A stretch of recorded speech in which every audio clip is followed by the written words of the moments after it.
It doesn't matter if you play Overwatch, Valorant, Apex or whatever, we have all experienced this moment many times. No, I couldn't even hit that. Or that. Like, I literally just feel like...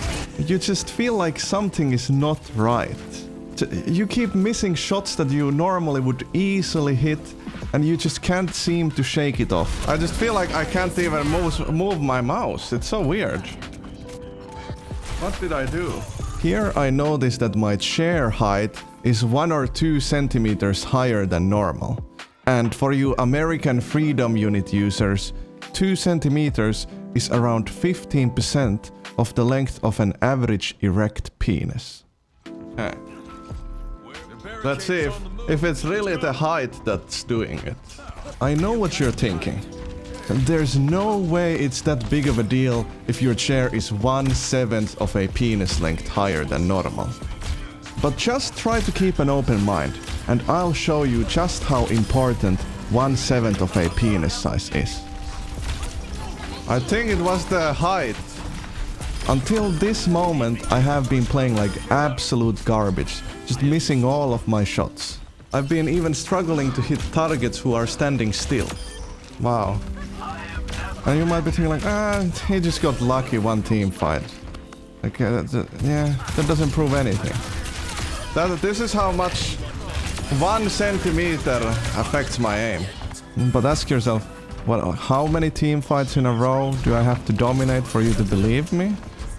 Maybe you just want to know my chair height? 1 centimeter. It's actually insane. Of course, I don't mean that if your chair height is the same as mine, you will pop off as hard as me. What I'm trying to say here is that my aim went from garbage to what I actually expect from myself, just by putting my chair to the height where it normally is. Oh my goodness, dude, are you kidding me?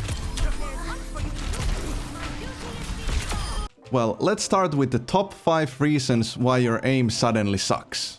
The first one being, your setup is different from normal. Maybe you were watching anime between rounds and you just wanted to lean back to chill for a bit. It might have not been anime that you were watching, but there was something. But yeah, then when the next round started, you just never stopped relaxing. And boom! Now you're just way further away from your desk than you normally would be, and your arms are lower than normal, which is technically the same issue that you get when you lower your chair height, and it also just causes other changes with your posture. It could be something as insignificant, like maybe you were eating nachos and now your mouse is slippery and causes you to grip your mouse differently. Oh yeah, and by the way, if you're confused, I just didn't have any nachos since I'm trying to eat healthy and lose weight. It doesn't always have to be something related to being a lazy blob. It could be the opposite, like maybe you just clicked on some dumb improve your aim video that told you to sit more upright, so you push the back of your gaming chair as far forward as it goes, and now your shoulders are stuck in your ears and your arms are higher up than what you're used to. It could even be that you're wearing a new shirt that is just a tiny bit too tight and thus restricts your arm movement. Or maybe it's just the fact that it has long sleeves, so it creates inconsistent friction on your arm.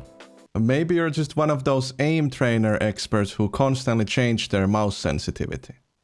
One tip I can give you for keeping a consistent mouse grip is whenever you let go of your mouse or your mouse just doesn't feel comfortable in your hand anymore, just grab it a tiny bit and then just keep letting go, moving your hand a bit, and just keep doing this until you grab it in a way that you get this grip that feels familiar and comfortable.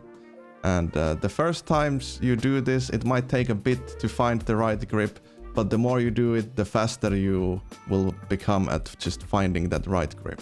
But like if you're just always gaming and it's like, oh, I'm just gonna grab my mouse like this, it might not be the right grip. Like you have to listen to your body, listen how your arm feels, listen how your hand feels on your mouse. I'm not an expert in ergonomics.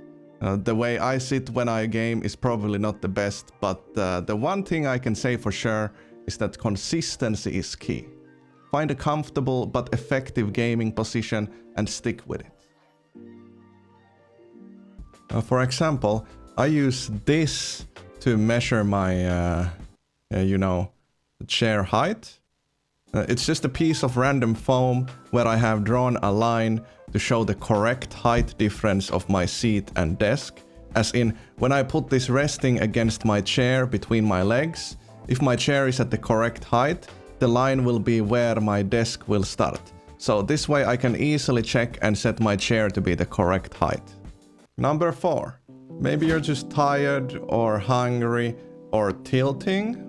Okay, so this one is pretty self-explanatory. The human brain doesn't work that well if you're neglecting it.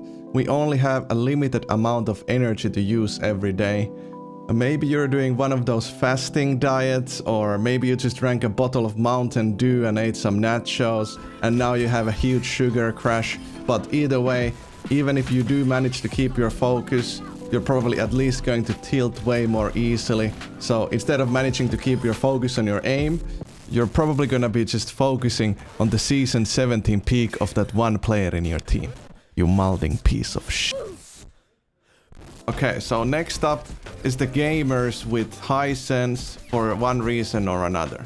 You're one of those, I don't have space for a big mousepad Andes, aren't you? Don't lie to me. Well, maybe you don't have space, but the fact is that then your aim will suck. Because you know what a small mousepad means?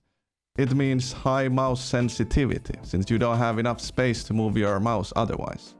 And the higher your mouse sensitivity is, the more accurate your mouse movement has to be. So the higher your sense, the less consistent your aim will be, especially with flicks, since you're very quickly trying to move your mouse to the right spot.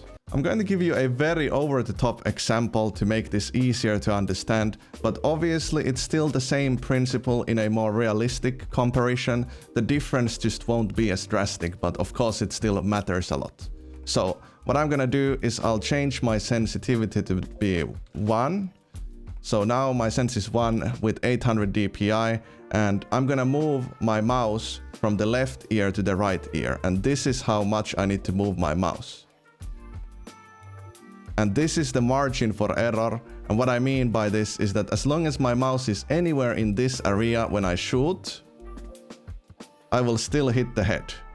So if I'm just like flicking to the head, as long as my mouse lands anywhere on this area when I shoot, I will still hit the head. You get what I mean, right? But now, if I'm a default sense Andy, so my sensitivity is like what, 15? Now, if I move my mouse from the left ear to the right ear, this is how much I move my mouse. So you can see it's like I have way less wiggle room. So if I'm gonna flick to someone's head, it's like you can see what I mean, right? So with this sense, you have to be 15 times more accurate with your flick to actually land it on the head. If you want to go deeper into the high sense inconsistency, there's stuff like how on different days your muscles have a tiny bit different strengths. The stretchiness of your muscles and tendons are a bit different from day to day, maybe because your body is just a bit dehydrated from all those nachos you ate.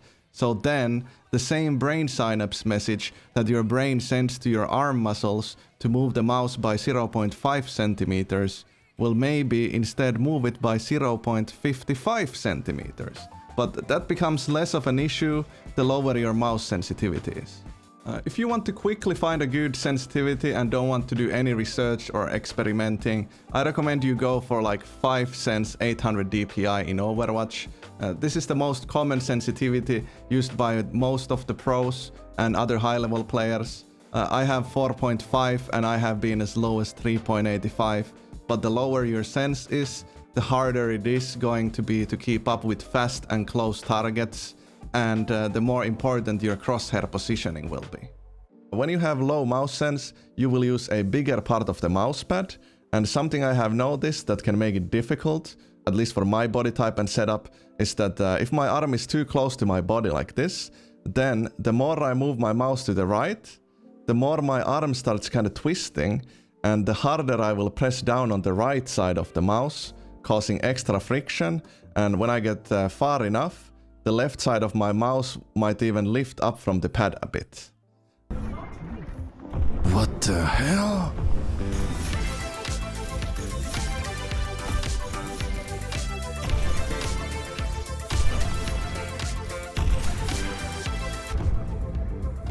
What the f... God damn it. I had to get a second job to pay for the damages, and everything's blocked on my work PC. I guess I should get NordVPN. Hold up, dude. Don't say the N-word in here, bro. What the hell? If you need a high-quality VPN, go check out expressvpn.com/Arrge. 30-day money-back guarantee if you're not happy with your purchase. Specimens out of containment. What the f... most people will never let a kill go. They will just keep chasing, shooting, tunnel visioning the same target until it's dead.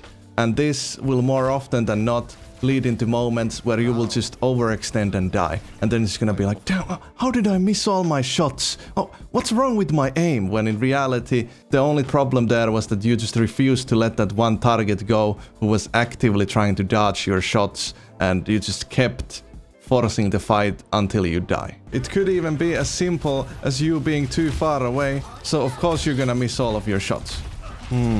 Most people, even in Overwatch Top 500, don't really put any effort into choosing the right target. Especially if you're a hitscan player, you will most likely just shoot at the first target you see, when you could instead shoot at the guy behind your current target who thinks you are busy tunnel visioning someone. Like that. He doesn't expect me to shoot at him since there's a Winston in front, but I did it twice in a row. Not listening to sounds.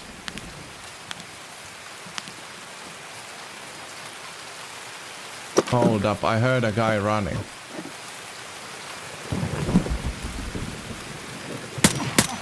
Suck my tiny...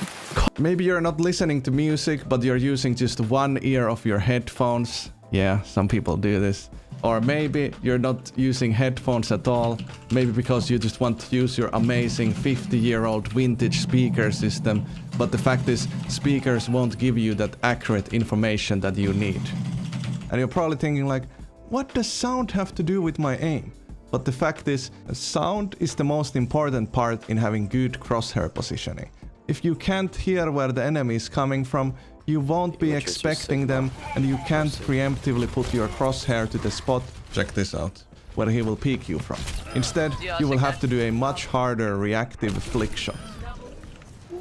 Like look, here I heard the guy sneaking behind me, so I turn around to put my crosshair to the direction of the sound, and this way my crosshair is already near his head, instead of just me trying to do a 180 flick headshot when he starts shooting at me. Cock. And if you start turning after the enemy has already started shooting at you, this also gives him time to get ready to dodge your return fire. And there's also the aim punch from getting hit, of course. I hope I managed to help you out. If you learned something, make sure you press that like button, maybe even leave a comment. It really helps me out. Also, subscribe for more vids, and maybe come hang out live on my Twitch.